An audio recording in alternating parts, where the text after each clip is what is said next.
సరిగ్గా ఇదే నెల కాకపోతే 2024 సంవత్సరంలో శ్రీవారి తిరుమల తిరుపతి దేవస్థానానికి సంబంధించి వెంకటేశ్వర స్వామి వారికి ఎంతో ప్రీతిపాత్రమైన లడ్డూకు సంబంధించి ఆ నెయ్యిలో కల్తీ జరిగింది అనే అంశాన్ని తెర మీద తీసుకొచ్చారు. అప్పట్లో కొన్ని ల్యాబ్లు కూడా పంపించారు అనేది. ఆ ల్యాబుల్లో తేలింది ఏంటి అని ఏం చెప్పారు అప్పట్లో? జంతువులకు సంబంధించిన అవశేషాలు, జంతువులకు సంబంధించిన ఆ కొవ్వు ఏదైతే ఉందో 2-3 జంతువుల పేర్లు కూడా చెప్పారు. దానికి సంబంధించి కలిసింది అనేది ఒక ప్రాథమిక నిర్ధారణకు అయితే వచ్చేసారు. అప్పట్లో చాలా హడావుడి జరిగింది. పవన్ కళ్యాణ్ గారు అప్పుడే సనాతన ధర్మం అని చెప్పి అప్పుడు దీక్ష తీసుకున్నారు. తర్వాత సంప్రోక్షణ చేశారు. చాలా హడావిడి జరిగింది. జగన్మోహన్ రెడ్డి గారిని పైకి వెళ్లకుండా అడ్డుకున్నారు. తర్వాత చాలా హడావిడి జరిగింది. ఇప్పుడు దాని మీద సిట్ వేశారు. ఫైనల్ గా ఇప్పుడు అంటే ఫైనల్ కి వచ్చేసిందని నేను అనగానే ఫైనల్ కి వచ్చేసిందా అన్నట్టుగా చివరికి ఇప్పుడు అక్కడ నెయ్యిలో కల్తీ జరిగింది ఏ కొవ్వు కాదు, పామ్ ఆయిల్ అని తేల్చి చెప్తున్నారు. అంటే క్లోజ్ చేసేసి దిశగా వెళ్తుందా కేసు? నిజంగా పామ్ ఆయిల్ అయితే మరి అప్పుడు రిపోర్ట్లు తప్ప, అప్పుడు చేసిన ఎంక్వైరీ తప్ప ఆ డైరీలు కరెక్టేనా? ఇప్పుడు ఫైనల్ గా బోలే బాబా డైరీ ఏదైతే ఉందో దాని నుంచే మిగిలిన డైరీలకు వెళ్ళారు. వీళ్ళు కూడా చెప్తున్నది ఏంటి, కేజీ నెయ్యి దగ్గర ₹3 కమిషన్ ముట్ట చెప్పారట ఈ ఏఆర్ డైరీ, ఆ వైష్ణవి డైరీలు అనేది. ఇది ఫైనల్ గా రాసుకొచ్చింది. అసలు ఏం జరుగుతుంది, ఈ విచారణ ఎంతవరకు ఇది ప్రామాణికంగా తీసుకుంటారు, కేసు తేల్చేయబోతున్నారు అనే డౌట్ కూడా వస్తుంది. ఈ అంశం మీద చర్చించే ప్రయత్నం చేద్దాం. సరే, అంటే అప్పుడు మనం దీని మీద చాలా డిబేట్లు పెట్టాం. ఓకే, అదంతా అందరికీ తెలిసింది. ఇప్పుడు ఫైనల్ గా ఏదో కొండను తవ్వి ఎలకని పట్టారు అన్నట్టు నెయ్యిని తవ్వి పామాయిల్ బయటకు తీసుకొచ్చారా? అప్పుడు మీరే బయట కూడా వినిపించారు. మొదట్లో ఆయన ఏం చెప్పారు, వనస్పతి కలిసిందని చెప్పారు ముందు, తర్వాత చివరికి అది జంతువులు కొవ్వు దాకెళ్ళింది. ఇప్పుడు చూస్తే పామాయిల్. ఏంటి, ఎలా చూడాలి దీన్ని? బేసిక్గా నాకైతే దేవుడి మీద నమ్మకం ఉంది, ధర్మం మీద నమ్మకం ఉంది, నిజం అనేటటువంటిది నిదానంగా బయటకు వస్తుంది అనేటువంటిది నమ్మకం ఉంది. ఆ రోజునే చెప్పాను నేను. అదే ఇప్పుడు కనబడుతుంది. ఒక ఆవేదన భరితమైనటువంటి అంశం ఏంటంటే దేవుడితో రాజకీయాలు చేయకూడదు, దేవుడి విషయంలో రాజకీయం చేయకూడదు. దేవుడితో కూడినటువంటి సెంటిమెంట్ కోట్లాది మంది భక్తులది. ఆ భక్తుల సెంటిమెంట్లతో రాజకీయం చేశాం మనం ఆ రోజున. ఏంటది? పంది కొవ్వు, ఆవు కొవ్వు అంటే అసలు వినగానే ఒళ్ళు జలధరించింది. మనిషి ఎంత ఆవేదన చెందాడంటే, నాకు కొంతమంది బ్రాహ్మణ మిత్రులు అలాగే ఇతరులు అయితే ఫోన్ చేసి, ఇంత నీచమా అండి అంటూ ప్రాయశ్చిత్త మంత్రాలు చెప్పుకున్నాం, ఇవాళ స్నానాలు చేసి జపాలు చేస్తున్నాం అని చెప్పిన వాళ్ళు ప్రాయశ్చిత్త మంత్రాలు చెప్పుకుని ఇంత చేసామన్నట్టు. అంత ఏది ఒక్కసారి ఈ 5 ఏళ్లలో దర్శనానికి వచ్చి వెళ్ళినందుకు గాను ఇంత దారుణం జరిగిందా అన్నటువంటిది. కానీ అప్పుడే భగవంతుడు ఉన్నాడు. సుప్రీంకోర్టు ఏమంది దాంట్లో? ఎవరు చెప్పారు మీకు అయ్యి అని అడిగింది. నిలదీసింది కదా. సాక్ష్యం ఏముందని మీ దగ్గర? లడ్డు కల్తీ అయిందని, అందులో కలిపారనడానికి ఏంటి ఆధారం? గతంలో 5 ఏళ్లలో కలిపారనడానికి ఏంటి ఆధారం అని నిలదీసింది. మీరు ఇప్పుడు పోనీ లడ్డూని ఏమన్నా చెక్ చేశారా అని అడిగింది. పాత లడ్డూల్ని ఎవరు టెస్ట్ చేయలేదుగా. కొత్తగా లడ్డూల్ని ఏమన్నా టెస్ట్ చేశారా కలిపారని? చేయలేదు. అలాంటి ఇప్పుడు లేదంటారు. అప్పటికి వీళ్ళ ప్రభుత్వం వచ్చేసింది కదా. అప్పుడు అదే వీళ్ళ ప్రభుత్వం వచ్చాక పట్టుకున్న ట్యాంకర్ కదా. అవును, దాన్ని ఏమన్నారు? చంద్రబాబు గారు కలిపారన్నారు, గుర్తుందే? అవును, కలిపారు. ఫస్ట్ ఏమో లేదన్నారు ఈవోను వీళ్ళు. తర్వాత చంద్రబాబు గారు ఏమన్నారు? కలిసింది వాటిట్లో అని చెప్పారు. అది లడ్డూలో కలిసిందో దేంట్లో కలిసిందో కలిసింది, అది వాడారు, 1-2 ట్యాంకర్లు అని చెప్పారు. ఇంత దుర్మార్గం అన్నారు. నిజంగా దేవుడి విషయంలో అంత దుర్మార్గం అండి? ల్యాబ్ రిపోర్ట్ కూడా బయట పెట్టారు కదా సార్. ఇప్పుడు ఆయన ఒక రిపోర్ట్ తీసుకొచ్చి ముందు టీడీపీ, మనం కూడా దాని మీద అన్నాం, ముందు టీడీపీ రిపోర్ట్ ఎలా వచ్చింది వాళ్ళ చేతికి, ఈ రిపోర్ట్ వాళ్ళు ఎలా బయట పెట్టారు, మరి అది ఏంటి? గుజరాత్ ల్యాబ్ కు సంబంధించి ఒక రిపోర్ట్ అన్నారు, అదేంటి? మరి అయితే చెప్పాలి, వీళ్ళే చెప్పాలి. ఆ తర్వాతనే కదా కోర్టు సీరియస్ అయింది. అంటే రిపోర్ట్లు కూడా తప్పుడు రిపోర్ట్లు వస్తాయా? రిపోర్ట్లో కూడా ఇలా చెప్పేస్తారా, పంది కొవ్వులు ఆవు కొవ్వులు కలిసి అని చెప్పేస్తారా? అప్పుడే చెప్పాను కదా నేను. దాంట్లో ఒక లెక్క ఉంటది. బేసిక్ గా ఆవు పాలిచ్చేటటువంటి ఆవు తినేటటువంటి గడ్డి, అక్కడ వాటికి వచ్చే మేత ఆధారం, ప్లస్ దాంట్లో కొన్ని రకాలైనటువంటిది ఎంజైమ్ లోపల ప్రిపేర్ అయిన తర్వాత బయటకు వచ్చేటప్పుడు దాన్ని చెక్ చేసినప్పుడు వాళ్ళే చెప్పారు, ఈవెన్ ఆ ల్యాబ్ వాళ్ళే, అట్లాంటి కొన్ని ఉంటాయి అన్నటువంటిది. బట్ నిజాలని డౌన్ ప్లే చేశారు, మ్యానిపులేషన్ హైలైట్ అయింది. ఆ ల్యాబ్ ఏదో బాగా ప్రతిష్టాత్మకమైన ల్యాబ్ అని చెప్పుకొచ్చారు, దాని ఆధారంగా అన్నారు. ఇంకోటి దాంట్లో సరే కల్తీ జరగచ్చును, జరగదని ఎవరన్నారు. వనస్పతి అంటే ఏంటది? డాల్డా. డాల్డా. సాధారణంగా ఆవు నెయ్యిలో మీరు ఏది కలిపినా బయటపడిపోతుంది, ఎక్సెప్ట్ డాల్డా. ఏది కలిపినా బయటపడిపోతుంది. రెండవది, తిరుమలలో ఎంతటి భక్తి శ్రద్ధలతో ఎంతటి నిష్టతో పనిచేస్తారంటే, అక్కడ లడ్డు తయారు చేసే చోట ఈ నెయ్యి తీసుకొచ్చి పెడతారు కదా, పెట్టగానే కొంతమంది ఉంటారు, దాని ఎక్స్పర్ట్ బ్యాచ్ ఉంటారు అనమాట. వాళ్ళు ఫస్ట్ ఇట్లా వాసన చూస్తారు, చూసి కనిపెట్టి తీసి పక్కన పెట్టేస్తారు. ఇట్లానే వాళ్ళు అంటే డాల్డా కలిస్తే వాళ్ళు కనిపెట్టేస్తారు, వాళ్ళు స్వచ్ఛత లేదని కనిపెట్టేస్తారు. వాళ్ళు తీసేయమంటే తీసేయాలి అంతే. ఇంకోటి, ట్యాంకర్లు అట్ట వెనకపోయిన బోల్డ్ ఉన్నాయి.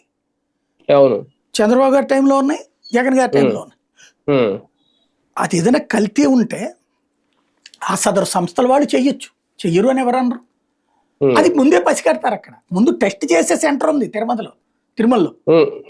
ప్లస్ ఆ టెస్ట్ చేసిన తర్వాత కూడా తేడా జరిగిన ఆ పర్సన్స్ ఐడెంటిఫై చేస్తారు లడ్డు తయారు చేసే చోట. ఇంకోటి, మన దగ్గర పబ్లిక్కే తెలుస్తుంది కదండి లడ్డు క్వాలిటీ ఏంటనేది. పామాయిల్తో ఉండేటటువంటి తిండి ఎట్లా ఉంటుందో ప్రతి ఒక్కడికి తెలుసు. మీరు పునుగులు బజ్జీలు కూడా పామాయిల్తో వేస్తారు. అలా వేస్తే అది చల్లారిన తర్వాత వెంటనే మనకి స్మెల్ వచ్చేస్తుంది. ప్లస్ నిల్వ ఉండదు, కంపు కొట్టేస్తుంది. అది మనకి సహజ సిద్ధంగా, ఇవి న్యాచురల్ గా మనం మాట్లాడుకుంటే తెలిసే పాయింట్. సరే, పామాయిల్ దానికైనా సరే వీళ్ళకి సంబంధించి ఇంకా అది స్పష్టత రాల. పామాయిల్లో మళ్ళీ ఇంకేయో కలుపుతారట, ఏదో సుగంధ ద్రవ్యాల వాసన వచ్చాడు. ఇప్పుడు వీళ్ళు చెప్పింది అదే, నెయ్యి మాదిరిగా సువాసన వచ్చేలాగా ఏవో కెమికల్స్ కలిపారు, పూర్తిగా పామాయిల్ ఏది నెయ్యి కాదు అనేది. అది పామాయిల్ తో తయారైంది ఆ లడ్డు. అది ఇప్పుడు దాంతో జరిగితే కనుక అది ఖచ్చితంగా కేసే, అవును, తప్పేం లేదు. అది సిబిఐ ఎంక్వైరీలో తేలుతోందంటే అది బోలేబాబా దగ్గర నుంచి వెళ్ళింది అనేటటువంటి అది పట్టుకోవచ్చు కూడా. ఎందుకంటే ఒరిజినల్ నెయ్యిని తెలిసేటటువంటి యంత్రం లేవేమో అక్కడ. ఇంతకు ముందు ల్యాబ్ ఉంది, ఆ ల్యాబ్ లో కూడా టెస్ట్ చేశాకనే లోపలికి అలౌ చేస్తారు. ఆ టెస్ట్ చేశాక అలాగా పనికిరాదని వెనక్కి పంపించేసిన బోల్డ్ ఉన్నాయి ట్యాంకర్లు. పైగా అలాగా వెనక్కి వెళ్ళిపోయిన దాని మీద పెనాల్టీ కూడా వసూలు చేస్తారు. అంటే ఫర్ ఎగ్జాంపుల్, ఇవాళ మనం రాబోయే 2-3 రోజులకు కావాల్సినటువంటి నెయ్యి అనుకుని తెప్పించాం ట్యాంకర్, అది తేడా వచ్చిందని తెలిసింది. రూల్ ఏంటో తెలుసా? అలా తేడా వచ్చిన ట్యాంకర్ వెనక్కి పంపించడంతో పాటు ఇప్పుడు ఏం చేయాలి, అర్జెంటుగా ఇంకొకరి దగ్గర కొనాలి మనం నెయ్యి, ఎక్కువ రేటు కొనాల్సి వస్తాయి. అలా కొన్నప్పుడు అయ్యే ఖర్చు ఏదైతే ఉంటుందో డెమరేజెస్ అంటారు అనమాట, అది వీళ్ళు కట్టాలి, ఈ ట్యాంకర్ పంపించిన వాళ్ళు. ఇది రూల్ టీటీడీలో రూల్స్ చూస్తే అది కనబడుతుంది. అట్లా పెనాల్టీలు వసూలు చేసినవి ఉన్నాయి అనేక సంస్థల మీద. కాబట్టి ఇది ఒక నిరంతర ప్రక్రియ. దాన్ని అందులో కల్తీలు చేసేవాడు ఉంటాడు, పట్టుకునే వాళ్ళు ఉంటారు, ఇట్లాంటి ఎప్పుడు జరిగేది. కానీ ఇక్కడ బాధేసింది, ప్రతి హిందువు ఆవేదన చెందినటువంటి పాయింట్ ఏంటి అంటే, పంది కొవ్వు ఆవు కొవ్వు పవిత్రంగా భావించేటటువంటిది ఒకటి, అసహ్యంగా భావించేది ఒకటి, అవి కలిపారన్నటువంటిది. ఇప్పుడు అసలు ఆ ప్రస్తావనే లేదు సిబిఐ ఆర్గ్యుమెంట్ లో. ఒక రకంగా ఇది కొంచెం ఆనందించాల్సిన అంశమా? అందులో అదేం లేదు, పామాయిల్ నేను చాలా సంతోషించాను. At the same time palm oil ఇష్యూలో కూడా చర్య తీసుకోవాలి. ఇది తప్పే, నేను అనేది దాంతో పోల్చుకుంటే బెటర్ దాన్ అదే. అంటే ఒక పెద్ద చండాలంలోంచి చిన్న చండాలం అనమాట. ఇదైనా సరే చర్య తీసుకోవాలి. ఇది వాళ్ళ యొక్క డైరీలలో పామాయిల్ తయారు చేసే ఇది ఉంటే అది అంతవరకు, టీటీడీకి అది సప్లై చేశారు లేదనేది తేలాలి. ఇక్కడ ప్రాబ్లం ఏంటంటే అది కన్ఫామ్ కాదు. టీటీడీతో పాటుగా ఇంకో 6 ఆలయాలకు కూడా వీళ్ళు చేస్తున్నారని పెట్టారనమాట. అయితే వీళ్ళకి సప్లై చేసే చోట ఎక్కడన్నా టెస్ట్ లో తేలాలి. ఇది లేదనుకోండి, వాళ్ళు ఏమంటారు, నేను గుడికి సప్లై చేసిన దాంట్లో ఏం లేదంటే అంటారు మళ్ళీ ఆర్గ్యుమెంట్. ఇది వాళ్ళ ల్యాబులు అంటే వాళ్ళకి సంబంధించినటువంటి ఆ డైరీలు చెక్ చేసినప్పుడు దొరుకుండాలి, శాంపుల్స్ లో ఇది ఐడెంటిఫై అయ్యి ఉండాలి. సిబిఐ చెప్తుంది కాబట్టి అది కొంతమేర ఇక్కడ పోలీసులతో పోల్చుకుంటే అది నమ్మదగినటువంటి. కాబట్టి ఏం జరుగుతుందో చూడాలి అది. సార్, ఇప్పుడు కొత్తగా దీని ద్వారా అంటే ఇప్పుడు ఈ ఏఆర్ డైరీ, ఈ వైష్ణవి డైరీ, వీళ్ళిద్దరికి బోలేబాబా డైరీ, అంటే వీళ్ళెవరి దగ్గర కూడా టీటీడీకి అవసరం అయ్యేంత నెయ్యి సరఫరా చేసేంత కెపాసిటీ లేదు అనేది వీళ్ళు చెబుతున్నమాట. అంటే ఇప్పుడు ఏంటి, మళ్ళీ కొత్త టెండర్లు పిలుస్తారా, కాంట్రాక్ట్ వేరే వాళ్ళకి ఇవ్వాలనా, దీని వెనక ఏమన్నా ఇంకో రెండో ఉద్దేశం ఉందా? నేనేమో మొట్టమొదటి నుంచి ఈ ఉదంతం వెలుగులోకి వచ్చినప్పటి నుంచి ఒకటి చెప్తున్నానండి. దేవుడి విషయంలో మీరు బాధ్యతగా చెక్ చేస్తే ఆయన మీకేదో చెప్పబోతున్నాడు, మీ చేత ఏదో చేయించాలనుకుంటున్నాడు. ఒక మంచి చిన్న ఉదాహరణ నేను చెప్పాను ఇంతకుముందు మీకు లడ్డూల విషయంలో. నేను తిరుపతికి వెళ్ళి పనిచేసే టైంలో ప్రతి ఒక్కళ్ళు అప్పుడేంది రోజు హోంగార్డు 100 రూపాయలకి లడ్డు అమ్ముతూ పట్టుబడ్డాడు, 4 లడ్డూలతో కానిస్టేబుల్ పట్టుబడ్డాడు, లేకపోతే టీటీడీ సిబ్బంది పట్టుబడ్డారు. ఇవి మాకు వార్తలు అప్పుడు నేను తిరుపతి వెళ్ళిన కొత్తల్లో. ఏంటిది అని క్రాస్ చెక్ చేసినప్పుడు ఇలా కొండపైన లడ్డూలు పోటు చిన్నదండి, పోట్లో తయారు చేసే లడ్డూలు తక్కువ అండి, దాంతో బ్లాక్లో అవుతుంటాయి, జనాలకు కూడా కాల్చిన లడ్డూలు ఇవ్వడం కుదరదు కదా, అప్పుడు 2, 4 ఇస్తుండేవాళ్ళు అనమాట. అలాంటి పరిస్థితి ఉంటుందని దానివల్ల బ్లాక్లో కొనుక్కుంటారు అన్నటువంటిది అప్పుడు చెప్పుకొచ్చింది అనమాట. సరే, ఎంతసేపటికి ఈ ఏది ఆడిని పట్టుకున్నాడు, ఈయన పట్టుకున్నాడు, ఇదే వార్త. దీనికి పరిష్కారం ఏంటి అని ఆలోచించినప్పుడు లడ్డూలు ఎక్కువ చేయాలి. ఎక్కువ చేయాలంటే పోటుని పెంచాలి. పోటు లోపల పెంచలేం. పోటుని లోపల పెంచలేనప్పుడు అక్కడ ఉన్నటువంటి పొయ్యిని బయటికి పెడితే ఆ స్పేస్ వస్తుంది కదా, అక్కడ ఎక్కువ లడ్డూలు తయారు చేసుకోవచ్చు కదా. అంటే వెంటనే చెంపలేసుకోండి, అది తప్పు, వాస్తు పండితులు ఒప్పుకోరు అన్నారు. అప్పుడు నేను వార్త ఇదే, అసలు ఎలాగ దీనికి పరిష్కారం అంటూ వార్త రాశాను. నేను రాసినప్పుడు ఆగం పండితులు వీళ్ళందరితో కూర్చోబెట్టి మాట్లాడితే, ఆగమ శాస్త్ర ప్రకారం బయట పెట్టుకోవచ్చు పొయ్య, లడ్డు లోపల తయారు చేస్తే సరిపోతుంది అన్నారు. అప్పుడు పెట్టినటువంటి కన్వేయర్ బెల్ట్లే ఇప్పుడు. అప్పటిదాకా 3-4 లడ్డూలకు మించి ఎక్కువ లడ్డూలు ఇవ్వలేని స్థితి నుంచి ఇవాళ మీరు 10-15 లడ్డూలైనా కొనుక్కోవచ్చు రేట్ ఎక్కువ పెట్టుకుంటే.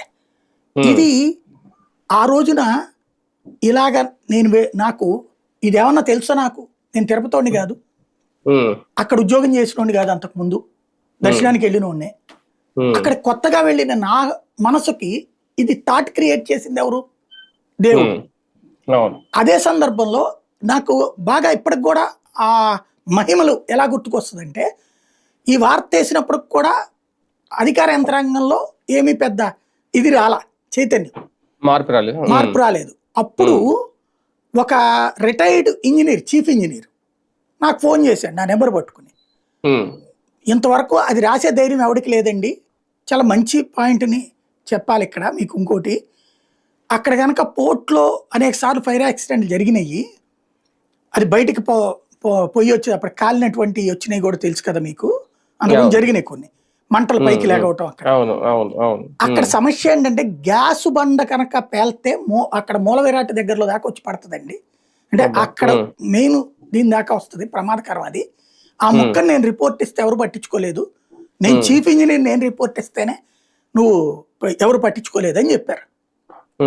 ఆ రిపోర్ట్ కాపీ తేండి సార్ అని ఇవ్వమని అడిగాను. ఆయన తెచ్చి ఇచ్చారు. ఆయనతో ఇంటర్వ్యూ కూడా తీసుకునేసా. అంటే అప్పటిదాకా వీళ్ళకి ఏమాత్రం అంటే ముట్టనట్టున్నటువంటి స్టేజీ ఎక్కడికి వెళ్ళిపోయిందంటే, ఈ వార్తకి జాతీయ వార్త అయిపోయింది. ఇది నేషనల్ మీడియా వాళ్ళందరూ క్యారీ చేశారు దీన్ని. లడ్డూ కావాలా, దేవుడు కావాలా, అదే దేవుడికే ప్రమాదకరమైనటువంటి సిచ్యువేషన్ ఏంటనేటటువంటి.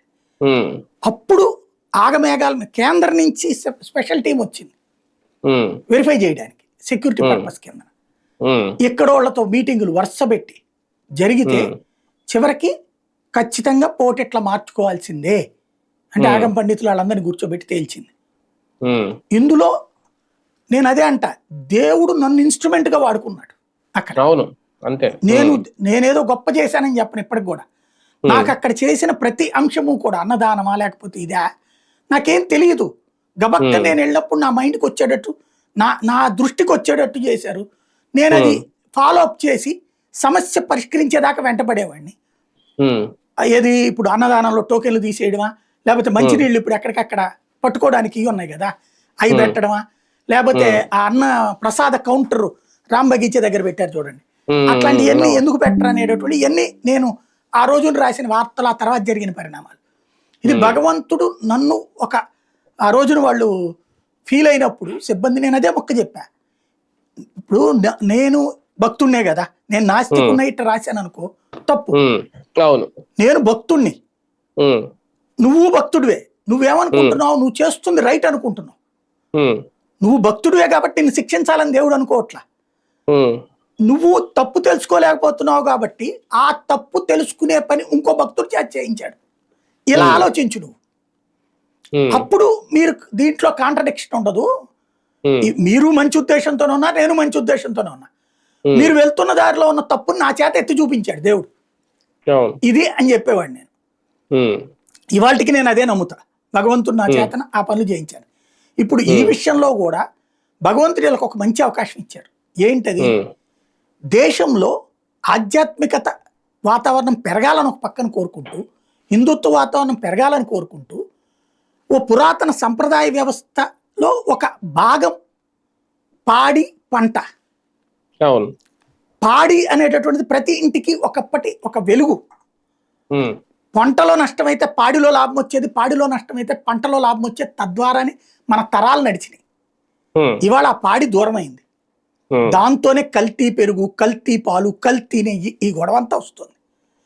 చివరికి స్వామివారికే సరైన నెయ్యి సమర్పించుకునే అవకాశం లేని దౌర్భాగ్య పరిస్థితి వస్తుంది. ఇప్పటికైనా సరే 1,00,000 ఆవులు తీసుకోండి, ఒక 50,000 ఆవులు తిరుపతిలో పెట్టుకోండి, తిరుమలలో కూడా తిరుపతిలోనే పెట్టుకోండి, గోశాల పెట్టుకోండి. ఆల్రెడీ అప్పట్లో పెట్టారు వీళ్ళు, ఎక్స్పాండ్ చేసే టైంలో ధర్మారెడ్డి ఈలో ప్రభుత్వం మారింది, వెళ్ళిపోయారు. పెట్టండి, 50,000 ఆవులు పెట్టండి. అలాగే దుర్గగుడికి ఒక 5,000 ఇవ్వండి, సింహాచలంకి ఒక 5,000, లేకపోతే అన్ని గోళ్ళ తరపున కొనండి 50,00,000 ఆవులు. ఈ ఆవులతో ఈ ఆవుల్ని ఒకవేళ మీరే నిర్వహించుకోవడం కష్టం, ఆ గుడి చుట్టుపక్కల ఉన్నటువంటి ఊళ్ళలో ఉన్న పల్లెటూళ్ళలో ఉన్న వాళ్ళందరికీ ఇవ్వండి, రైతులకి ఇవ్వండి, తలా 2-3 ఇవ్వండి. ఆ పాలు మీరే కొనండి, తద్వారా పాల కేంద్రం నడుస్తుంది, అక్కడ ఉపాధి వస్తుంది, రైతుకి ఒక లాభం వస్తుంది, రూపాయి వస్తుంది, ప్లస్ స్వచ్ఛమైన పాలు వస్తాయి. ఏ రైతు గాని ఏ సాధారణ ప్రజలు కూడా దేవుడికి 4 నీళ్లు కూడా పోయారు, చుక్క కూడా తప్పు చేయాలని కోరుకోరు. వెంకటేశ్వర స్వామికి లేకపోతే అమ్మవారికి, సింహాచలం నరసింహస్వామికి వెళ్ళేటటువంటి వాటికి దేవుడు ఇచ్చిన ఆస్తిలో తప్పు చేయాలని ఎప్పుడు కోరుకోడు, ఏ పాపం పెట్టుకోవాలని కోరుకోడు. కాబట్టి నిజాయితీగా స్వచ్ఛమైన పాలిస్తారు. ఆ పాలని మీరు కాగబెట్టండి, అంటే అక్కడ మిషన్ ఉంటుంది, మీకు ఒక కేంద్రం ఉంటుంది, తోడేయండి, పెరుగు వస్తుంది, ఆ పెరుగు నమ్మండి, ఆ పెరుగు చిలకండి, దాని నుంచి వెన్న తీయండి, దాన్ని మధ్య కింద మీ ఆ అన్నదాన కేంద్రాలు ఉన్నాయి కదా అక్కడ పోయండి, లేదా భక్తులు క్యూ లైన్లో ఇవ్వండి మజ్జిగ. ఈ పాలు ఎక్కువ ఉన్నాయి అనుకుంటే ఆ పాలను తీసుకెళ్ళి ఇచ్చేయండి, పోయండి, అక్కడ చిన్నపిల్లలకి ఇస్తారు కదా పాలు, అయ్యి ఇవ్వండి ఆ కేంద్రంలో తిరుపతిలో. 1,00,000 ఆవులంటే మీరు కేంద్రం నడిపితే కనీసం 1,000 మందికి ఉపాధి వస్తుంది. డైరీ ఉత్పత్తులు కూడా తయారు చేయొచ్చు. ఆ విధంగా ఎంత చెయ్యొచ్చు, అక్కడ పేడతో చెయ్యొచ్చు, యూరిన్తో చేయొచ్చు, ఎన్ని చెయ్యొచ్చండి. దాంతో ఇదో పెద్ద పరిశ్రమ నిజంగా చెప్పాలంటే. చాలా మంది ఆవులు దానం కూడా ఇస్తారండి కావాలంటే. నేను అనేది అదే, తిరుమల ఎట్లాగా మేము ఆవులు అనుకుంటున్నాము, లేదా ఆంధ్రప్రదేశ్ మొత్తం మీద ఓ 2,00,000 ఆవులు పెంచి తద్వారా ఈ కల్తీ భవిష్యత్తులో రేకుండా చేయాలనుకుంటున్నామని సనాతన ధర్మ పరిరక్షణ కోసం తపిస్తున్నటువంటి పవన్ కళ్యాణ్ గారు, చంద్రబాబు గారు అనుకోమనండి, అనుకుని ప్లాన్ చేయమనండి. ఎంతమంది డొనేట్ చేస్తారో చూడండి, ఒక్కొక్క ఆవుకి ₹1,00,000 50,000 పెట్టండి, డొనేట్ చేస్తారు. మంచి ఆవులు తెండి, ఈ ఆవుల్ని ఇవ్వండి, ఎంతమందికి ఉపాధి ఇవ్వండి, రైతులకు బాగుపడతారు, డైరీలు ద్వారా సిబ్బంది బాగుపడతారు, గోపాలకులు బాగుపడతారు, ప్లస్ స్వచ్ఛమైన నెయ్యి వస్తుంది, భక్తులకి మంచిది అవుతుంది. ఇది భగవంతుడు మీ చేత చేయాలని కోరుకుంటున్నాడేమో, మీరు దాన్ని సద్వినియోగం చేసుకోండి, ఒక అద్భుతమైన అవకాశం వస్తుంది. వాళ్ళు అనుకుంటే అయిపోద్ది, అనుకోవాలి, చెయ్యాలి అంతే. అంటే నేను అనేది భగవంతుడు మనకి ఎప్పుడో అవకాశం ఇస్తాడు, అది మీరు గ్రహించండి. దాంతో ఇక అయిపోయింది, రాజకీయం దోవన రాజకీయం, కేసు దోవన కేసు. భగవంతుడు అందులో తప్పుతో పట్టకుండా కంట్రోల్ చేశాడు కోర్టు ద్వారా. ఇప్పుడు మనం చేయాల్సిన పని, భగవంతుడు మనకిచ్చిన బాధ్యత అది చెయ్యండి, ధర్మం మిమ్మల్ని కాపాడుతుంది, వాడుకుంటేనే తేడా. ఈ విషయంలో రాజకీయ కోణంలో జగన్మోహన్ రెడ్డి మీద అప్పట్లో ఒక అతిపెద్ద నింద అయితే వేసేశారు, జగన్ క్రిస్టియన్ కాబట్టి ఎలా అని. తర్వాత ఆయన పాపం తిరుమల వెళ్తానంటే కూడా వెళ్ళలేదు, ఆయన వెనక్కి తగ్గారు. ఓకే, కారణాలు ఏదైతేనో. కేవలం దీనివల్లే. ఆ టైంలో ఒక మంచి డైవర్షన్ పాలిటిక్స్ కి అయితే ఈ అంశం చాలా బాగా ఉపయోగపడింది, ఉపయోగించుకున్నారు కూడా. ఇప్పుడు ఈ అంశంతో పామాయిల్ కలిసింది, అందులో పామాయిల్నే నెయ్యిగా మార్చారు కొన్ని రసాయనాలు కలిపి అని ఈ రిపోర్ట్ తో, అంటే వాళ్ళ హయాంలో జరిగింది కాబట్టి ఏదైనా తప్పు తప్పే అని చూడాలా, కాస్తంత జగన్ కి వైసీపీకి రిలీఫ్ దక్కిందా? అంటే వాళ్ళు దీన్ని హైలైట్ చేయకుండా జాగ్రత్త పడ్డారు కదా, వీళ్ళకి రిలీఫ్ ఇంకోటి దీన్ని బేస్ చేసుకుని రాసుకోవడం కూడా వాళ్ళకి తెలియలేదు కదా. కాబట్టి అదేం కాదు. ఇప్పుడు బురద వేసేసాక నేను చెప్పాను కదా, మచ్చ అట్లాగే ఉంటది, జగన్ కి తుడుచుకున్న మచ్చ అట్లాగే ఉంటది. ఇప్పుడు అన్నిటికంటే సరే ఇదంటే ఇప్పటిదాకా కూడా ఈ ఆధారాలు ఇవన్నీ చెప్పేదాకా మాట్లాడడానికి అవకాశం లేకుండా ఉంది. పడవలతో బ్రిడ్జి కొట్టుకుపోవడం ఏందండి, వరదలు సృష్టించడం, దాన్నే చేసినప్పుడు ఏముంది కా. నెక్స్ట్ ఆంధ్రప్రదేశ్ లో చదువుకున్నటువంటి మూర్ఖుల యొక్క మనస్తత్వాన్ని వాడుకుంటున్నప్పుడు ఎవరు ఏం చేయలేరు.